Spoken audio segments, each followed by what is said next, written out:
Monsieur le maire, mes chers collègues. L'éducation est l'arme la plus puissante qu'on puisse utiliser pour changer le monde. Cette citation de Nelson Mandela est toujours d'actualité. Dans une société de plus en plus complexe, où le pouvoir se concentre, l'éducation est un rouage central. Comment lutter contre le réchauffement climatique sans culture scientifique ? Comment analyser les évolutions du travail sans culture sociale ? Comment s'émanciper sans accès à la culture ?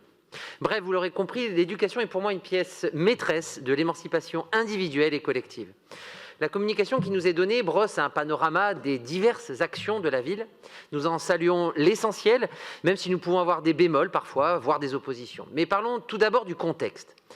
Après le mouvement de démocratisation du savoir de l'après-guerre, un mouvement contraire de dédémocratisation s'engage, notamment avec la dégradation du service public d'éducation. L'austérité infligée par messieurs Macron, Blanquer et Madame Vidal depuis près de 5 ans s'insère dans ce mouvement. Diminution du budget d'éducation, suppression de 7500 postes d'enseignants, exclusion d'étudiants des universités via Parcoursup et l'insuffisance des places, casse du dispositif REST, etc. etc. L'austérité coûte cher à notre jeunesse. A l'inverse, l'action de notre ville détonne.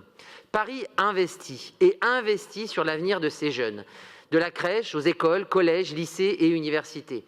Les budgets sont conséquents. Ils démontrent toute la différence entre une politique de gauche, attentive à la jeunesse, et une politique de droite qui mégote sur l'avenir des jeunes, en particulier ceux des classes populaires, bien sûr, car la ségrégation sociale reste le marqueur, l'identité de la droite. La ville investit donc massivement. Pour ces crèches, tout d'abord, désormais, 62% des enfants peuvent bénéficier d'un accueil collectif. Après 3 mandats de gauche, Paris est désormais le premier département en France pour cet accueil. Quel contraste avec le bilan laissé par la droite, où Paris, après l'ère Chirac et Tibéri, était le dernier département en France. Je pense à l'accompagnement des classes avec la présence de 2000 ASEM ou aux 750 professeurs de la ville de Paris. Je pense à tous ces dispositifs de soutien, actions collégiens, séjours découvertes, etc. Je pense à tous les dispositifs en faveur des étudiants et des étudiantes, maisons des initiatives étudiantes, AIL, distribution alimentaire. La liste est longue et sont autant d'actions en faveur de tous les jeunes.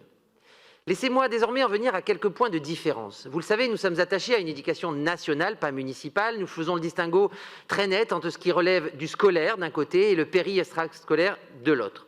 Permettez-moi de revenir sur les rythmes scolaires.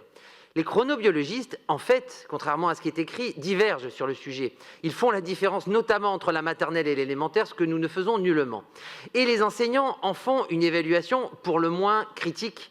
Après plus de 6 ans d'expérience concrète, le constat est que les enfants sont désormais épuisés dès le jeudi. Pourquoi ne pas organiser une consultation sur le sujet ? Nous continuons à le demander. Ensuite, vous le savez, nous sommes sensibles à la ségrégation sociale très forte à Paris, la pire de toute la France. Elle est causée largement par l'évitement, la ségrégation par les établissements privés.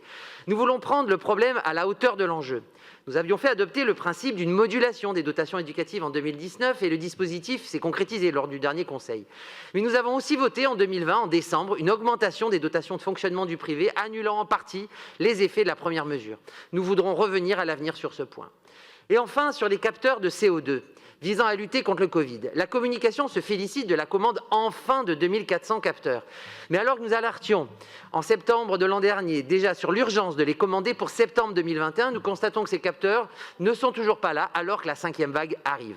Nous n'avons pas été assez prévoyants. Nous redemandons un déploiement rapide et concernant toutes les classes. Laissez-moi conclure sur 2 ambitions pour l'avenir. La première concerne les séjours scolaires, par exemple les séjours des cours vertes. Ils sont des moments souvent structurants pour les jeunes, de découverte du monde, particulièrement utiles pour les jeunes des classes populaires. Nous pourrions nous fixer l'ambition que tout jeune parisien scolarisé dans le public puisse partir une fois dans sa scolarité en séjour scolaire.